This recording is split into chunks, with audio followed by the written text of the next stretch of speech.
إذ تلقونه بألسنتكم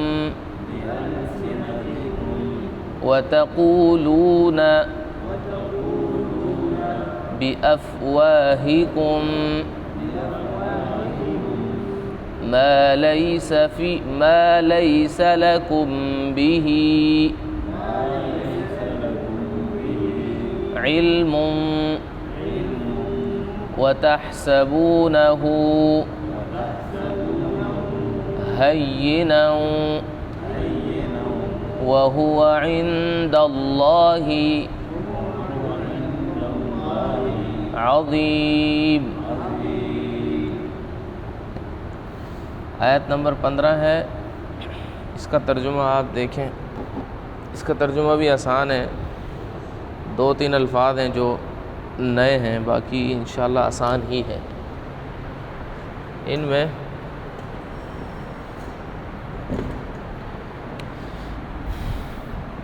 یہ والا لفظ آج نیا ہے آپ کے لیے، یہ بھی پہلے گزر چکا ہے، قلوب بھی گزر چکا ہے، یہ بھی گزرا، یہ نیا ہے، باقی بھی لفظ گزرے ہوئے ہیں۔ پچھلی آیت میں اللہ تعالیٰ نے فرمایا کہ اگر تمہارے پر اللہ کا فضل دنیا اور آخرت میں نہ ہوتا، جو کام تم لوگوں نے کیا ہے، جس کام میں یعنی جن باتوں میں فیما افضتم علیہ عذاب عظیم، تو اس کی سزا تو یہ ہے کہ تمہیں سخت تمہارے پر عذاب ہونا چاہیے تھا۔ تو اللہ کا فضل ہے کہ اللہ تعالیٰ نے تمہیں معاف کر دیا ہے، اور یہ ترتیب ایسی بنا دی ہے کہ تمہیں اس کا فوری مواخذہ نہیں ہوا۔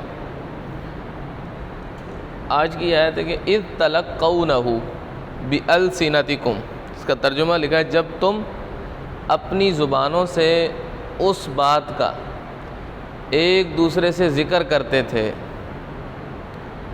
السنہ لسان زبان کی جمع ہے، بألسنتکم اپنی زبانوں سے، اذ جب، تلقونہ تم ایک دوسرے کو کیا کر رہے تھے، بتا رہے تھے۔ تلقا یا تلقا کا معنی ہوتا ہے کسی سے ایک چیز لینا۔ تو سورۃ اس میں بھی ہے نا، کیا کہتے ہیں، پہلے سپارے میں فتلقى آدم من ربہ کلمات، آدم نے اپنے رب سے کلمات لیے، سیکھ لیے۔ اذ تلقونہ کہ جب تم ایک دوسرے سے باتیں کر رہے تھے، ذکر کرتے، بألسنتکم اپنی زبانوں کے ساتھ، وتقولون اور تم کہہ رہے تھے، بأفواہکم اپنے منہوں سے، ما وہ کچھ، لیسا نہیں تھا، فی قلوبکم جو تمہارے دلوں میں، یعنی یہ باتیں صرف تمہاری زبانوں پر تھی، تمہارے دل بھی اس کو تسلیم نہیں کرتے تھے۔ تو جب تمہارے دل اس بات کو تسلیم نہیں کرے تو پھر تم زبانوں سے ایک دوسرے کو باتیں کیوں بتا رہے ہو؟ وَتَحْسَبُونَهُ اور تم اسے سمجھتے تھے، ہَيِّنًا بہت معمولی، یعنی کہ کسی عام انسان پر بھی اس طرح کا الزام لگانا بہت بڑا جرم ہے، اور یہ اللہ کے رسول صلی اللہ علیہ وسلم کی بیوی کا معاملہ ہے، تم اسے معمولی سمجھتے تھے۔ وَهُوَ عِندَ اللَّهِ عَظِيمٌ اور وہ اللہ کے ہاں بہت بڑا تھا، یہ بات اللہ کے ہاں کیا ہے، بہت بڑی ہے۔ آپ دیکھیں وَتَقُولُونَ بِأَفْوَاهِكُمْ مَا لَيْسَ فِي قُلُوبِكُمْ، یہ کہ تم منہ سے بات کر رہے تھے، تمہارے دل میں وہ نہیں ہے۔ تو یہ تو ایک نفاق کی علامت بھی ہے کہ انسان زبان پہ کچھ اور ہو، دل میں کچھ اور ہو۔ منافقین کی بھی یہی علامت ہے نا، یعنی کہ منافق بھی یہی کرتے تھے، ان کے دل تو اس بات کو، دلوں میں وہ کچھ نہیں ہوتا تھا جو کچھ زبانوں میں ہوتا۔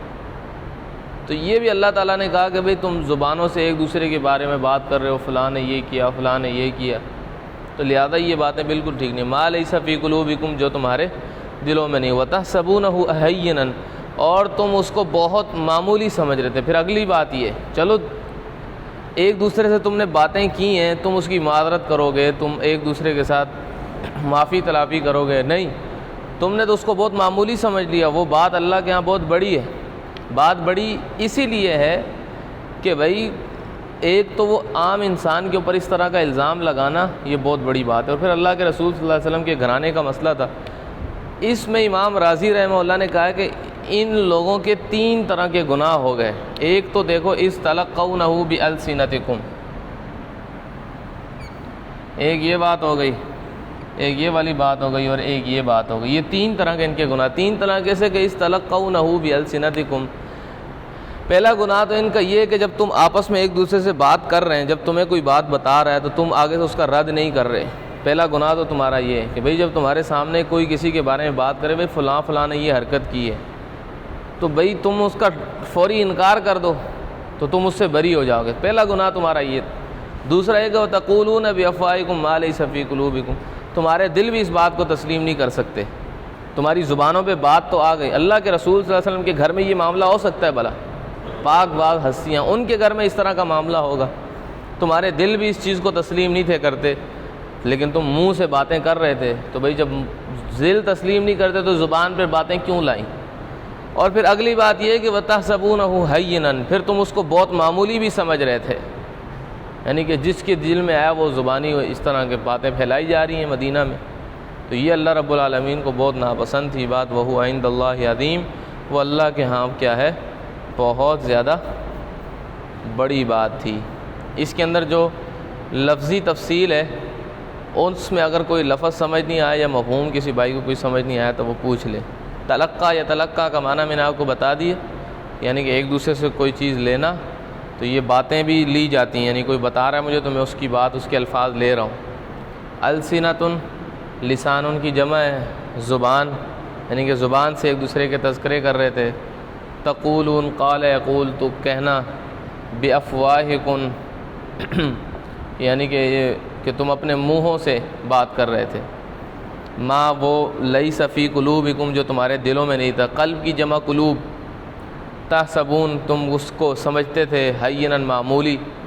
وہو, اور حالانکہ وہ بات عند اللہ, اللہ کے ہاں, عظیم, بہت بڑی تھی.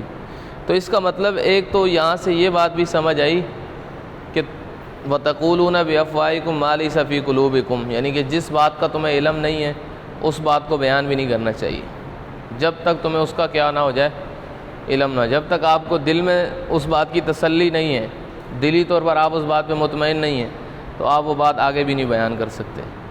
یہ تقولون بافواہکم سے یہ بات کیا آتی ہے, سمجھ آتی ہے. اچھا, پھر دوسری بات تحسبونہ حینا سے ہمیں نصیحت یہ ہے کہ خدا نہ خواستہ اگر یہ بات ہو جائے, مثلا کسی کا کوئی معاملہ تھا, کسی پر الزام لگا ہوا ہے, میرے سے یہ غلطی ہوئی کہ میں نے اس کے الزام کو کسی اور کے ساتھ شیئر کر دیا, تو مجھے اپنی اس غلطی کا احساس ہونا چاہیے کہ بھئی یہ میں نے تو کسی کے بارے میں بہت بری بات کی ہے. ایک تو یہ غیبت ہے, دوسرا الزام آگے میں نے لگا دیا اس کا.